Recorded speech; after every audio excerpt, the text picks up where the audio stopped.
സ്ത്രീകളും വൃദ്ധരും ഉൾപ്പെടെ നിരപരാധികളായ ഇസ്രായേലി ബന്ദികൾക്ക് പകരമായി ഇസ്രായേൽ ഹമാസിന് കൈമാറുന്നത് കൂട്ടക്കൊലകളുടെയും ചാവേർ ബോംബാക്രമണങ്ങളുടെയും ശില്പികളായ കൊടും തീവ്രവാദികളെയാണ്.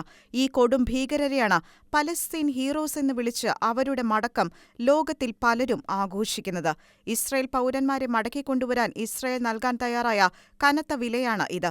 മോചിപ്പിക്കപ്പെടുന്ന പലസ്തീൻ ഭീകരരിൽ ഒരാൾ കാസിം വെയിൽ 3 ചാവേർ ആക്രമണങ്ങളുടെ സൂത്രധാരനും 35 ജീവപര്യന്ത ശിക്ഷയ്ക്ക് വിധിക്കപ്പെട്ടവനുമാണ്.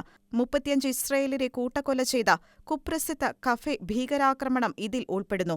മോചിതനാകുന്ന മറ്റൊരു ഭീകരൻ മർദാവി താബാറ്റ് 5 ചാവേർ ആക്രമണങ്ങൾക്ക് 21 ജീവപര്യന്ത ശിക്ഷയ്ക്ക് വിധിക്കപ്പെട്ടവനാണ്.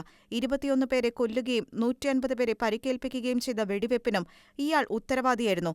ജെറുസലേമിൽ 19 പേരെ കൊലപ്പെടുത്തുകയും 70 പേരെ അപായപ്പെടുത്തുകയും ചെയ്ത ബസ് ബോംബിങ്ങിന് 20 ജീവപര്യന്ത ശിക്ഷയ്ക്ക് വിധിക്കപ്പെട്ട മാഷെഹ്റ ഹാമിയാണ് മോചിപ്പിക്കപ്പെടുന്ന മറ്റൊരു കുറ്റവാളി.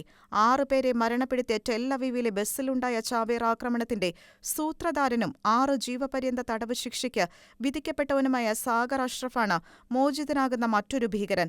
പാസ്ഓവർ തിരുനാളിന് തുറന്നുവിട്ട കൂട്ടക്കൊലയിൽ 30 ഇസ്രായേലിയരെ കൊലപ്പെടുത്തിയ സയ്യിദ് ബസീസയും മോചിപ്പിക്കപ്പെടുന്ന പലസ്തീൻ ഭീകരരുടെ പട്ടികയിലുണ്ട്.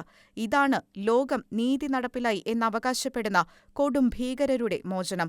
ഉറക്കത്തിനിടയിലും നൃത്തപരിപാടിക്കിടയിലും തട്ടിക്കൊണ്ടുപോകലിന് ഇരകളായ 33 നിഷ്കളങ്ക ഇസ്രായേലിയർക്ക് പകരം ആദ്യഘട്ടത്തിൽ ഇതുപോലുള്ള 1000 ഭീകരരാണ് വീണ്ടും തങ്ങളുടെ ഭീകര പ്രത്യയശാസ്ത്രങ്ങളുമായി സ്വാതന്ത്ര്യത്തിന്റെ നിരത്തുകളിലേക്ക് ഇറങ്ങുന്നത്.